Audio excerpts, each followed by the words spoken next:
This lesson is about composition and the rule of thirds. We'll be going over these terms and looking at them in relation to some specific famous photographs.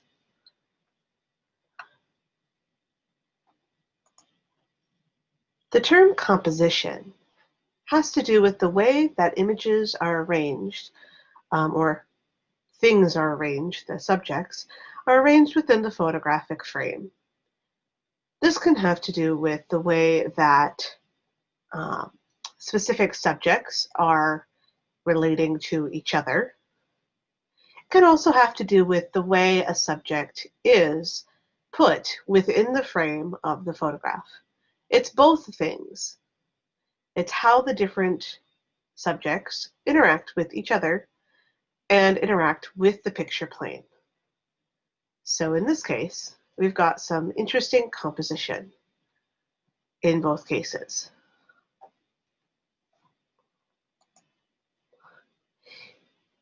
Another thing when you're thinking about composition is not just how things are arranged, but what the intended focus or focal point is. The center of interest. What are we supposed to be focusing on? In this image, the likely focal point is the large cross in the left-hand side of the screen, or the left-hand side of the image, because it is large and a striking contrast with the background. It's much lighter than the things around it. It stands out and makes us focus on that subject.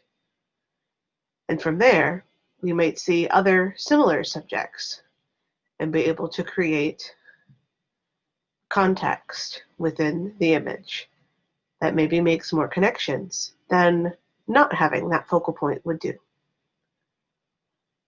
Other images, the focal point is a little less clear. Are we supposed to focus on the man in the bicycle or the spiral of the staircase? Sometimes we have two focal points, two places to focus our interest, or things that draw our attention. It's unlikely, though, that the focal point is something that is less important, like the texture on the wall.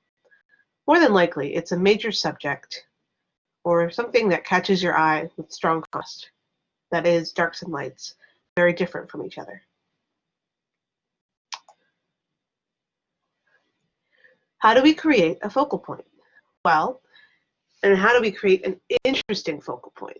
Obviously, a focal point is anything that is large or close to us in the screen, but it's not always interesting if that is the case, if it's just right in the center.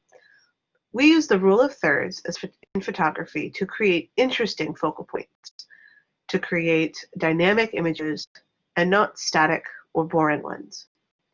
Imagine that there is a tic-tac-toe board on your photograph. Two lines going up and down, two lines going side to side. The places where these cross, your lines cross, should have something of interest in your image. That is to say, your focal point should align with one of these crosshairs. If it doesn't, you've done bullseyeing, or you've left empty space in the center of your image, which looks very funny and does not create a very effective focal point. It doesn't help our eyes move through the image and notice all the details. It would help us just stay right in the center. But this is called bullseyeing. Here's an example of bullseyeing. It's when the focal point, or your main subject, is directly in the center of the image. This creates a static or boring composition, something that doesn't look like it's moving, something that doesn't make our eyes move anywhere else. There's nothing in this image that might draw our attention to the outside edges of the screen, or to the edges of the image, or to notice any other details, but the thing that's centrally in the middle. Usually this is accompanied by poor use of space. Sometimes it means that we have a very small subject with lots of blank space around it, or sometimes it means it's a very large subject without a lot going on behind it. So this is an example of a poor quality image because it's not using its space very well. Space is generally split into two categories, positive and negative space. The positive space is the space that's taken up by the main object, And the negative space is the space that's behind the main subject, or around it sometimes. Sometimes it's even through the holes in objects. Sorry, a little glitch in my here. So, for instance, this coffee cup has negative space within the area of the handle. Even though we see the saucer through that negative space, this is still considered a negative space because it is not the main subject of the coffee mug, okay, because the handle is there, there's a hole in it, you can see through it, and it creates this play of negative space with the newspaper and the saucer. And it's interesting because it's broken up in this way. If this photograph was taken at a slightly different angle, the edge of the saucer might line up directly with the edge of the handle, and then that negative space would be blank, and it would be much less interesting to look at. Generally speaking, within your photographs, you should not leave more than 1/3 of the image completely empty. There should be something going on in every part of the image, even if, like in this photograph, things are blurred or out of focus. This is still an effective use of space, even though our main subject is not taking up 2/3 of the picture. We still have something going on in the other 2/3 of the image, which leads us to appreciate or draws our eye to that area of the image and creates a sense of balance. So even if our subject is not super large, we still should utilize the space effectively.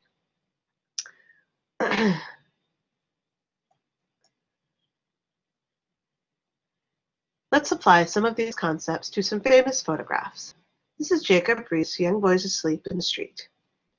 So in this image, if we pretend that there's the rule of thirds happening in this image, so we'd have our two imaginary vertical lines and our two imaginary horizontal lines, we can see that there are interesting things happening at those crosshairs, or at the focal points, but not as much as maybe could have been done.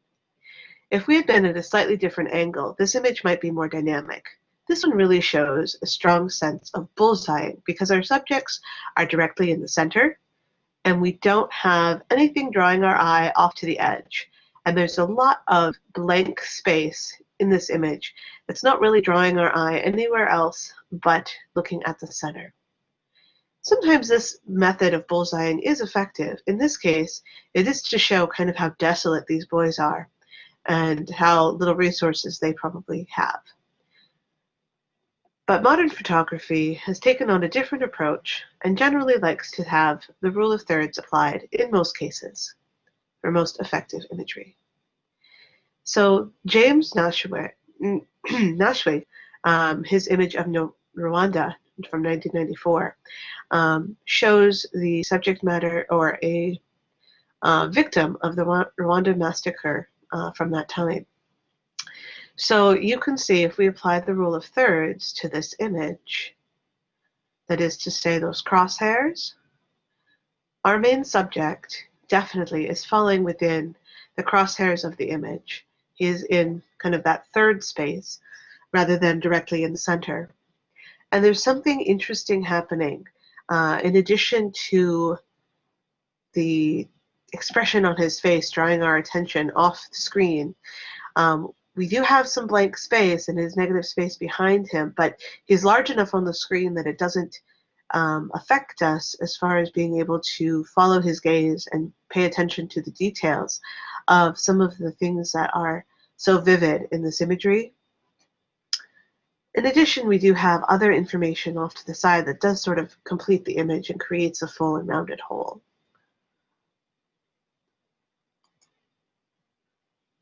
Man Ray, Glass Tears. We have also, again, the use of rule of thirds. Effective use. The eyes of our subject and the glass tears fall within those 1/3 crosshairs lines. In addition, because we have objects outside of simply the main subject, that is the eyes, we do have that use of space, which is interesting and draws our eye away from just the main subject and uses the space well.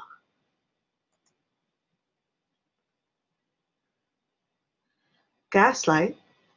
by Lewis Hine has a similar aspect, but a more crowded scene.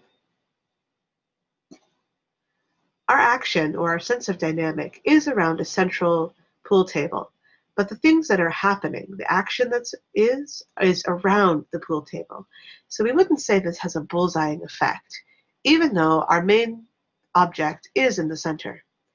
The dynamicness of the subject being in motion, leaning over the table, and wanting to see what's going on all draws our eyes to the center, but because they are not all in a centralized location, it does draw our eye through the image. And especially because this image is called Gaslight, we then start to look and see, why is it called that? Well, it's because these lights are gas, and that is what's lighting this pool hall.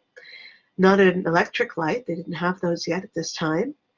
And it was interesting because we're drawing our eye to something that we wouldn't normally spend a lot of time on, that is the lighting source, as a subject of the image.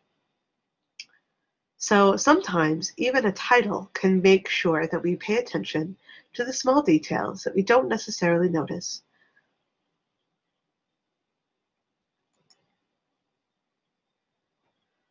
And Henry Curtis, The Fork. So we see, again, our use of thirds. Our subject is not directly in the center, the main focal point of the image being the head of the fork, and the body of the fork create and casting that shadow. The stark contrast of the darks and lights in this image create a truly dynamic imagery to look at, and has lots of interesting things going on in each area of the image. Yes, there are some blank spaces, but those blank spaces create the contrast in which to draw our eye to the central image and the central contrasting focal point.